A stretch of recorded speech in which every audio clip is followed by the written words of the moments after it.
बिहार की राजनीति में क्या धर्म बन पाएगा मुद्दा, मिथिला के लिए बीजेपी का प्लानिंग क्या है? एक्चुअली बिहार में विधानसभा चुनाव से पहले राजनीति गरमाने लगी है।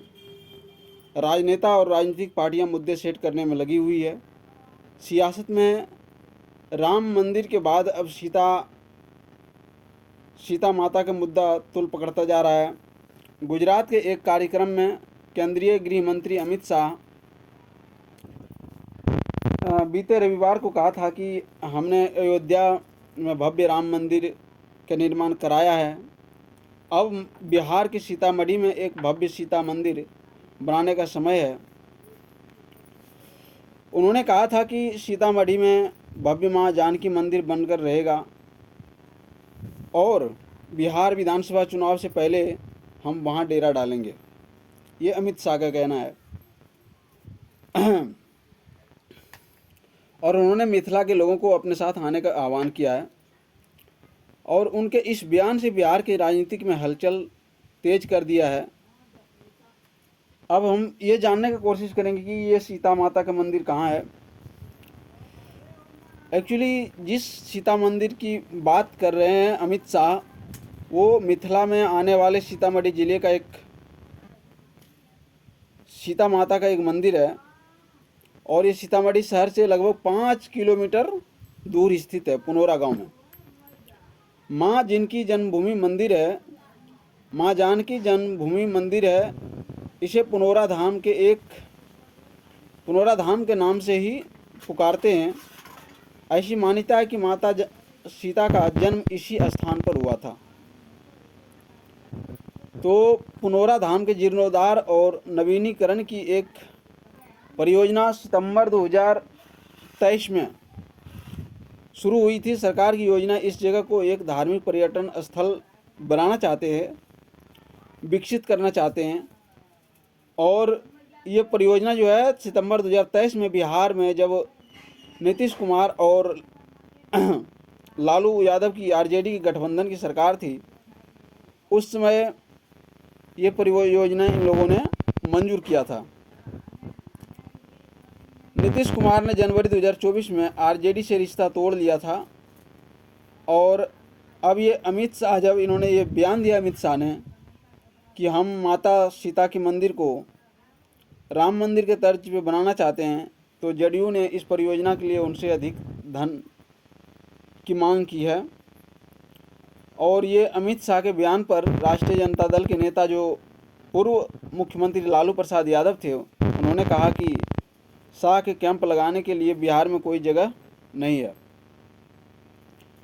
आरजेडी को लगता है कि बीजेपी की इस प्रयास का उसे कोई चुनावी लाभ नहीं मिलने वाला है, क्योंकि बिहार में सांप्रदायिक राजनीति के लिए कोई जगह नहीं है।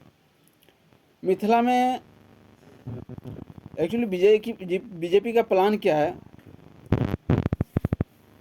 एक्चुअली बीजेपी जो है वो सीतामढ़ी के सीता मंदिर को अयोध्या के राम मंदिर जैसा मुद्दा बनाने की कोशिश कर रहा है। उसकी नज़र बिहार के मिथिला इलाके पर है और वह इस इलाके पर खास ध्यान दे रही है। इसे समझने के लिए पिछले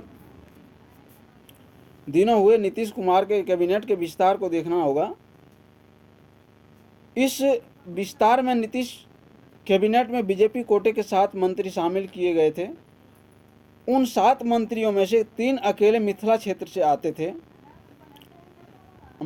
हैं और इसके साथ ही नीतीश कैबिनेट में मिथिला क्षेत्र के मंत्रियों की संख्या 9 हो गई है।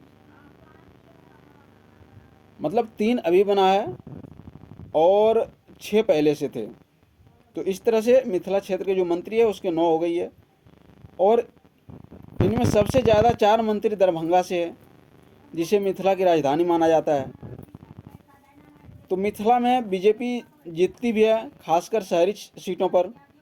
ग्रामीण इलाकों पर आरजेडी और जेडीयू की पकड़ मजबूत है। इसी मजबूत पकड़ को तोड़ने की कोशिश बीजेपी कर रही है। राष्ट्रीय जनता दल के नेता ने मिथिला को अलग राज्य बनाने की मांग की है। मिथिला का इलाका राष्ट्रीय जनतांत्रिक गठबंधन मतलब एनडीए के प्रभाव वाला इलाका है। अगर हम सीतामढ़ी की बात करें तो लोकसभा चुनाव में ये जो सीट है वो जनता दल यूनाइटेड मतलब जेडीयू के खाते में गई थी। वहाँ से जेडीयू ने देवेश चंद्र ठाकुर को टिकट दिया था। उन्होंने आरजेडी के अर्जुन राय को 50,000 से अधिक वोटों के अंतर से हराया था। वहीं अगर विधानसभा चुनाव की बात करें तो वहाँ भी एनडीए का पड़ला भारी है। सीतामढ़ी में विधानसभा की कुल 6 सीटें आती है और इनमें से 3 सीटें जो है बीजेपी और 2 सीटें जेडीयू के पास है। वहीं केवल 1 सीट पर आरजेडी का कब्जा है।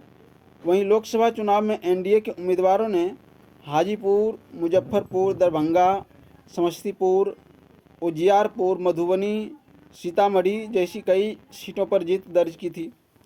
लोकसभा चुनाव में पूरे बिहार में एनडीए ने लगभग 39 में से 30 सीटों पर अपना परचम लहराया था।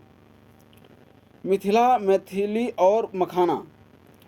बीजेपी ने मिथिला को ध्यान में रखकर कई कदम उठाए हैं। पिछले साल नवंबर में राष्ट्रपति द्रौपदी मुर्मू ने संविधान के मैथिली संस्करण का विमोचन किया था और अटल बिहारी वाजपेयी की बीजेपी सरकार ने मैथिली को संविधान के 8वीं अनुसूची में शामिल करवाया था। वहीं नरेंद्र मोदी की सरकार इस साल के बजट में मखाना बोर्ड के गठन की घोषणा की है। मखाना मिथिला की सांस्कृतिक पहचान से जुड़ा हुआ है और बीजेपी की कोशिश अधिक से अधिक सीटें जीतकर अपना आधार बनाने की है। इसीलिए उसने मिथिला को नीतीश कैबिनेट में मिथिला को नीतीश कैबिनेट में अधिक वर्थ कि मिथिला को ही दिया है। वहीं मुख्य विपक्षी पार्टी इस इलाके में अपनी पेठा बढ़ाने के लिए मिथिला को अलग राज्य बनाने की मांग कर रही है। उसका कहना है कि इसके बाद ही मिथिला इलाके का विकास हो पाएगा। अब देखते हैं इसमें कौन सी पार्टी कितना सफल हो पाती है। अगर ये वीडियो आप लोगों को नॉलेजेबल लगा है, कुछ इस वीडियो से आप लोगों को जानकारी मिला है, तो आप इस वीडियो को शेयर ज़रूर करें। धन्यवाद।